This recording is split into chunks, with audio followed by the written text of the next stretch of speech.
বুকের মধ্যে আগুনের মতো জ্বলছে চাচা মিয়া। বড় কষ্ট হচ্ছে কথা বলতে, কিন্তু উপায় নেই। কিন্তু বাবা, তুমি তো বলেছিলে সময় আরো কিছুটা বাড়িয়ে। হ্যাঁ, সব গোলমাল হয়ে গেল যে, কালো এক ধাক্কাতে 50,000 বেরিয়ে গেল। মানে কোনো ব্যবসায়? আমার তো একটাই ব্যবসা, ফেলা আর তোলা। কিন্তু কাল শুধু ফেলতেই হলো, একবারও তুলতে পারলাম না। ধার করে ফেললাম, চলে গেল। আবার ধার করলাম, আবার চলে গেল। আবারও ধার করলাম, আবারও চলে গেল। শেষে যাদের কাছে ধার করেছিলাম তাদের কাছ থেকে একদিনের সময় নিয়ে আবারও ধার করলাম, সেটাও চলে গেল। কি হয়েছে বাবা?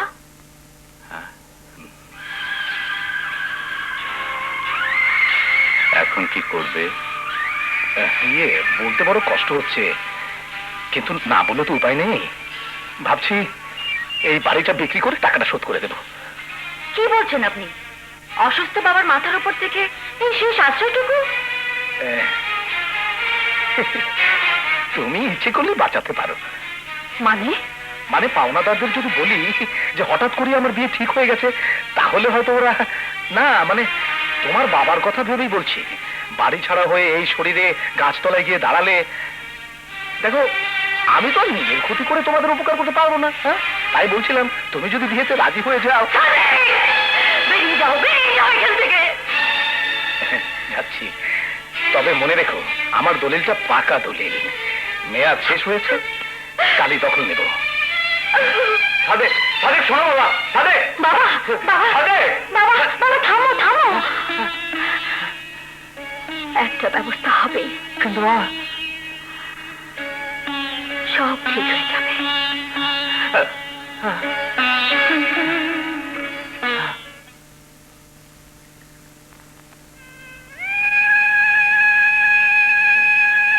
কি হয়েছে রোহিত?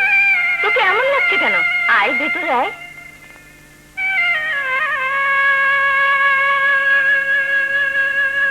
বস।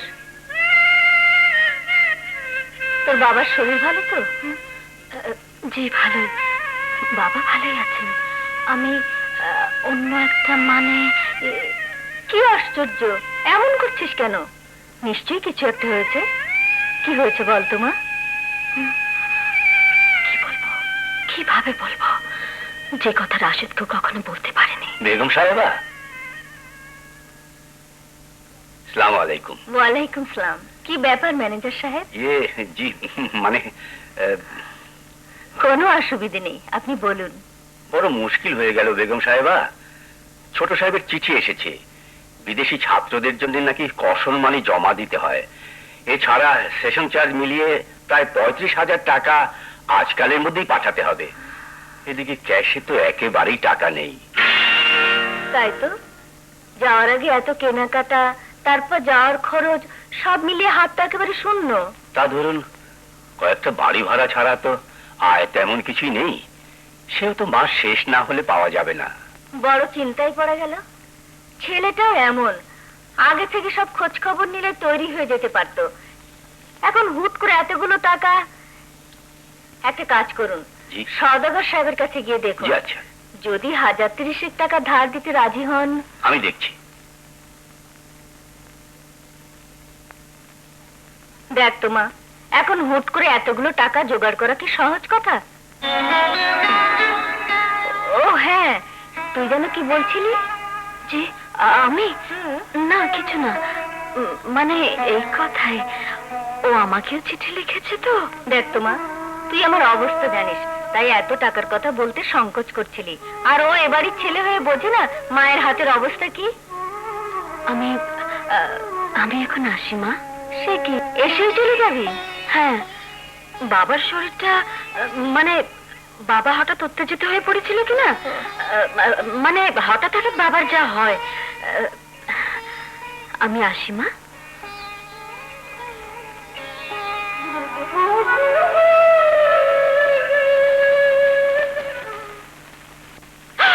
বাবা, বাবা।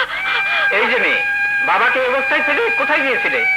হঠাৎ আমার চোখে না পড়লে হয়তো বাড়ির বাইরেই পড়ে থাকতেন। কি হয়েছে, কি হয়েছে বাবা? প্রচন্ড উত্তেজনায় জ্ঞান হারিয়ে ফেলেছেন। আগে থেকেই সম্ভবত উনি অসুস্থ ছিলেন। এখন কেমন আছে? ভালোই, তবে একটু সাবধানে রাখবেন। এই ধরনের উত্তেজনার কারণ যেন আর একেবারেই না ঘটে। আর অন্তত 1 মাস সম্পূর্ণ বেড রেস্ট, বিছানা থেকে উঠবেনই না। ওষুধগুলো আমি আনিয়ে দিয়েছি, নিয়ম মতো খাইয়ে দিও। চলুন ডাক্তার সাহেব। কাকু, আপনার টাকাটা? না না, তোমার বাবা আগে সুস্থ হন, তারপর ওষুধ দেখা যাবে। ও হ্যাঁ, এর মধ্যে তোমার একটা চিঠি দিয়ে গেছে পিয়ন, দেখো ওই ওষুধগুলোর পাশেই আছে। চলুন ডাক্তার সাহেব।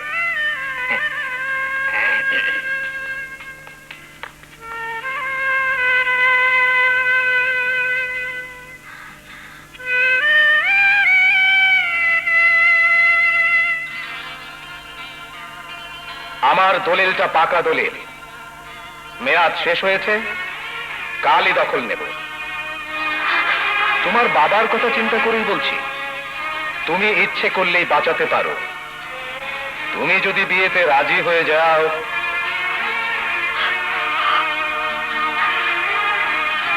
আমার দলিলটা পাকা দলিল, মেয়াদ শেষ হয়েছে, কালই দখল নেব।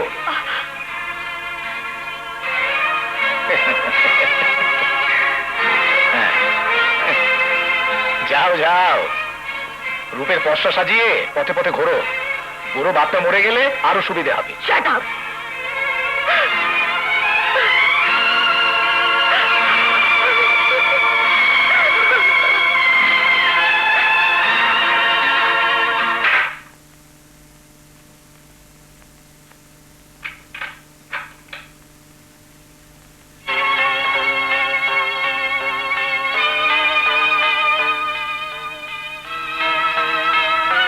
আমি ম্যাজিস্ট্রেট এম এ হাকিম।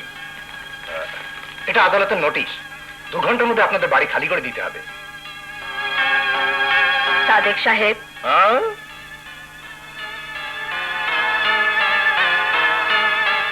আমি যদি বিয়েতে রাজি থাকি? বিয়েতে রাজি? তাহলে তো দখল টখল কিছু লাগবে না। বন্ধকের দলিল ফিরিয়ে দেবো বিয়ে রাতে।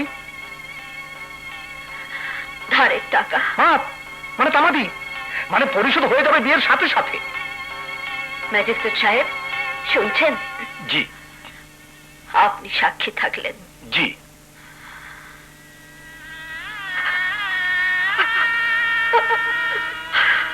আমি বিয়েতে রাজি।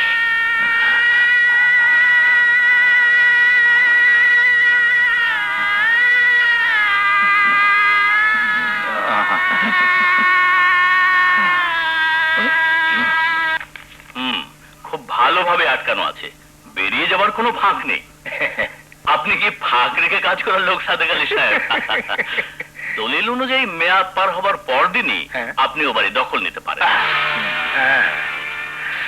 এখন ভালো ভালো মেয়াদটা পেরোলেই হয়। ভয় তো আমার ওই পথের কাটা রাশেদকে নিয়ে। ব্যাপারটা জানতে পারলে টাকাটা শোধ করে দিতে পারে। সে কি, শুনি তো অনেক পুরনো সম্পর্ক দুজনের। তো এতদিনে ওরা রাশেদকে কথাটা বলেনি? আত্মসম্মানের ভারটা ওদের বড় বেশি তো, তাই অভাবের কথাটা মুখে আনতে পারে না। ওটাই আমার ভরসা।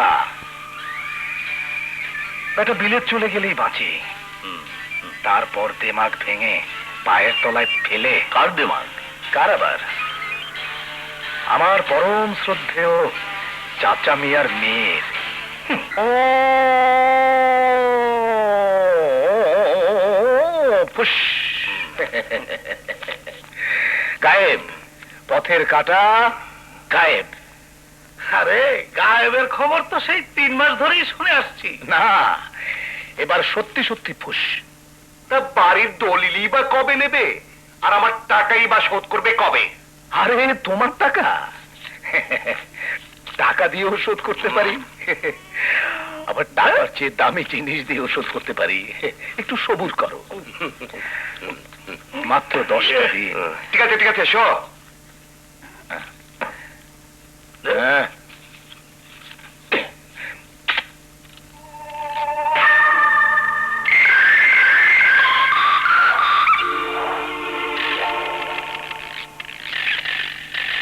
আরে আমার হলো মেয়ে মানুষের বরাত। আরে 4 তাসের খেলা হলে তো 4 বিবি পূরণ করে ফেলতাম। টাকাগুলো রেখে ওগুলো তুললে দেখো।